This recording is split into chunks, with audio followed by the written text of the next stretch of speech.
Ang paglampas ng anghel. Ikalabindalawang kabanata. Sinabi ng Panginoon kina Moises at Aaron doon sa Ehipto, "Mula ngayon, ang buwan na ito ang magiging unang buwan ng taon para sa inyo. Ipaalam ninyo sa buong kapulungan ng Israel na sa 10 araw ng buwan na ito, maghahanda ang bawat pamilya ng isang tupa o kambing. Kung maliit lang ang isang pamilya at hindi makakaubos ng isang tupa, maghati sila ng kapitbahay niya. Hatiin nila ito ayon sa dami nila at ayon sa makakain ng bawat tao. Kailangang piliin ninyo ang lalaking kambing o tupa na 1 taon pa lang at walang kapintasan. Alagaan ninyo ito hanggang sa dapit hapon ng 14 na araw ng buwan. Ito ang panahon na kakatayin ng buong kapulungan ng Israel ang mga hayop. Pagkatapos kunin ninyo ang dugo nito at ipahid sa ibabaw at sa gilid ng hamba ng mga pintuan ng mga bahay na kakainan ninyo ng mga tupa. Sa gabing iyon, ang kakainin ninyo'y ang nilitsong tupa, mapapait na gulay at tinapay na walang pampaalsa. Huwag ninyong kakainin ng hilaw o nilaga ang karne, kundi litsunin ninyo ito ng buo, kasama ang ulo, paa at mga lamang loob. Ubusin ninyo ito, at kung may matira kinaumagahan, sunugin ninyo.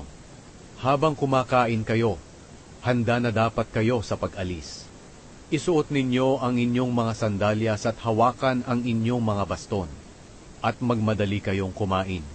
Ito ang pista ng paglampas ng anghel na ipagdiriwang ninyo bilang pagpaparangal sa akin. Sa gabing iyon, dadaan ako sa Ehipto at papatayin ko ang lahat ng panganay na lalaki ng mga Ehipsyo, pati na ang panganay ng kanilang mga hayop. Parurusahan ko ang lahat ng Diyos ng Ehipto. Ako ang Panginoon. Ang dugong ipinahid ninyo sa hamba ng pintuan ninyo, ang magiging tanda na nakatira kayo roon. Kapag nakita ko ang dugo, lalampasan ko ang bahay ninyo. At walang salot na sasapit sa inyo kapag pinarusahan ko ang Ehipto. Dapat ninyong tandaan ang araw na ito magpakailanman. Ipagdiwang ninyo ito taon-taon bilang pista ng pagpaparangal sa akin. Ang tuntuning ito'y dapat ninyong sundin hanggang sa mga susunod pang henerasyon. Sa loob ng 7 araw, kakain kayo ng tinapay na walang pampaalsa. Sa unang araw, alisin ninyo ang lahat ng pampaalsa sa bahay ninyo. Dahil ang sino mang kumain ng tinapay na may pampaalsa, mula sa una hanggang sa 7 araw, ay hindi ituturing na kabilang sa Israel. Sa una at sa 7 araw, magtipon kayo para sumamba sa akin. Huwag kayo magtatrabaho sa araw na iyon, maliban na lamang sa paghahanda ng pagkain na kakainin ninyo. Ito lang ang gagawin ninyo. Ipagdiwang ninyo ang pista ng tinapay na walang pampaalsa, dahil magpapaalala ito sa inyo ng araw na inilabas ko ang bawat lahi ninyo mula sa Ehipto. Ipagdiwang ninyo ito magpakailanman, bilang tuntunin na dapat sundin hanggang sa mga susunod pang henerasyon. Simulan ninyong ipagdiwang ito sa dapit hapon ng 14 na araw ng unang buwan, hanggang sa dapit hapon ng 21 araw. Kakain kayo ng tinapay na walang pampaalsa. Sa loob ng 7 araw, dapat walang makitang pampaalsa sa bahay ninyo. Ang sinumang kumain ng tinapay na may pampaalsa, katutubo na Israelita man o hindi, ay ituturing na hindi na kabilang sa mamamayan ng Israel. Huwag na huwag kayong kakain ng tinapay na may pampaalsa sa panahon ng pista, saan man kayo nakatira. Pagkatapos, ipinatawag ni Moises ang lahat ng tagapamahala ng Israel at sinabi, "Sabihin ninyo sa lahat ng pamilya ninyo na kumuha sila ng tupa o kambing at katayin nila para ipagdiwang ang pista ng paglampas ng anghel. Patuluin ninyo ang dugo nito sa mangkok. Pagkatapos kumuha kayo ng mga sanga ng isopo at isawsaw ito sa dugo at ipahid sa ibabaw at gilid ng hamba ng pintuan ninyo. At walang lalabas sa mga bahay ninyo hanggang umaga. Dahil dadaan ang Panginoon sa Ehipto para patayin ang mga panganay na lalaki ng mga Ehipsyo. Pero kapag nakita ng Panginoon ang dugo sa ibabaw at sa gilid ng hamba ng mga pintuan ninyo, lalampasan lang niya ang mga bahay ninyo at hindi niya papayagan ang mamumuksa na pumasok sa mga bahay ninyo at patayin ang inyong mga panganay na lalaki. Ang tuntuning ito'y dapat ninyong sundin at ng inyong mga salinlahi magpakailanman. Ipagpatuloy pa rin ninyo ang seremonyang ito kapag nakapasok na kayo sa lupaing ipinangako ng Panginoon na ibibigay sa inyo. Kapag nagtanong ang mga anak ninyo kung ano ang ibig sabihin ng seremonyang ito, ito ang isasagot ninyo. Pista ito ng paglampas ng anghel bilang pagpaparangal sa Panginoon, dahil nilampasan lang niya ang mga bahay ng mga Israelita sa Ehipto, nang patayin niya ang mga Ehipsyo.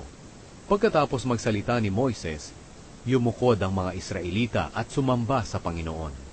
At sinunod nila ang iniutos ng Panginoon kina Moises at Aaron. Nang hating gabing iyon, pinatay ng Panginoon ang lahat ng panganay na lalaki sa Ehipto, mula sa panganay ng Faraon na tagapagmana ng kanyang trono, hanggang sa panganay ng mga bilanggo na nasa bilangguan. Pinatay din niya ang lahat ng panganay ng hayop. Nang gabing iyon, nagising ang Faraon at ang kanyang mga opisyal at ang lahat ng Ehipsyo. At narinig ang matinding iyakan sa Ehipto, dahil walang bahay na hindi namatayan. Nang gabi ring iyon, ipinatawag ng Faraon sila Moises at Aaron at sinabi, "Umalis na kayo, lisanin na ninyo ang aking bansa. Umalis na kayo at sumamba sa Panginoon, gaya ng ipinapakiusap ninyo. Dalhin ninyo ang mga hayop ninyo, gaya rin ng pakiusap ninyo at umalis kayo. Pero ipanalangin ninyo, nakaawaan ako ng inyong Diyos." Pinagmadali ng mga Ehipsyo ang mga Israelita na umalis sa kanilang bansa, dahil sabi nila, "Kung hindi kayo aalis, mamamatay kaming lahat." Kaya dinala ng mga Israelita ang mga minasa nilang harina na walang pampaalsa na nakalagay sa lalagyan. Ibinalot nila ito sa mga damit nila at pinasan. Sinunod ng mga Israelita ang sinabi sa kanila ni Moises na humingi sa mga Ehipsyo ng mga alahas na pilak at ginto at mga damit. Niloob ng Panginoon na maging mabuti ang mga Ehipsyo sa mga Israelita, kaya ibinigay ng mga Ehipsyo ang mga hinihingi nila. Sa ganitong paraan, nasamsam nila ang mga ari-arian ng mga Ehipsyo. Naglakbay ang mga Israelita mula Rameses papuntang Sukot. Mga 600,000 lahat ang lalaki, hindi pa kabilang dito ang mga babae at mga bata. Marami ring mga dayuhan ang sumama sa kanila, at marami silang dinalang hayop. Nang huminto sila para kumain, nagluto sila ng tinapay na walang pampaalsa mula sa minasang harina na dala nila galing sa Ehipto. Hindi ito nalagyan ng pampaalsa dahil pinagmadali sila ng mga Ehipsyo na umalis at wala na silang panahong hintayin pa ang pag-alsa ng minasang harina. Nanirahan ng mga Israelita sa Ehipto ng 430 taon. Sa huling araw ng 430 taon, umalis sa Ehipto ang buong mamamayan ng Panginoon. Nang gabing umalis ang mga Israelita sa Ehipto, binantayan sila ng Panginoon buong gabi. Kaya katulad ng gabing iyon taon-taon, magpupuyat ang lahat ng mga Israelita bilang pagpaparangal sa Panginoon at gagawin nila ito hanggang sa mga susunod pang henerasyon.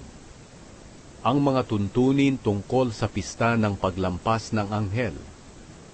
Sinabi ng Panginoon kina Moises at Aaron, "Ito ang mga tuntunin tungkol sa pista ng paglampas ng anghel. Hindi dapat kumain ang mga dayuhan ng mga pagkaing inihanda sa pistang ito. Makakakain ang lahat ng aliping binili kung natuli sila. Pero hindi maaaring kumain ang mga upahang trabahador at ang mga dayuhan. Dapat itong kainin sa loob ng bahay kung saan ito inihanda. Hindi dapat ilabas ang karne sa bahay, at huwag babaliin ang buto nito. Dapat itong ipagdiwang ng buong mamamayan ng Israel. Kung may dayuhan na naninirahang kasama ninyo, na gustong makipagdiwang ng pista ng paglampas ng anghel sa pagpaparangal sa Panginoon, kailangang tuliin ang lahat ng lalaki sa sambahayan niya, at maaari na siyang makasama sa pagdiriwang bilang isang katutubong Israelita.